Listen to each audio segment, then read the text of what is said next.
Hi, boys and girls. Today we are going to be completing our inspirational person page. So far in our task, you've learned about a lot of different people who started out life as a pretty ordinary kid, but did something amazing that made them extraordinary. I want you to pick one person who you've learned about so far. In the top section of this page, you are going to put their name and write a fun fact about them. Then you're going to draw a picture of what they look like. You can use an image from what you've seen in your learning or draw from what you know.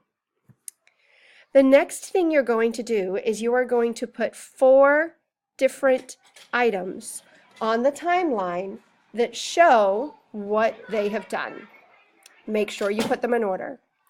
Finally, you're going to complete the sentence. Blank is an inspiration because. Finish that sentence and you have completed the page.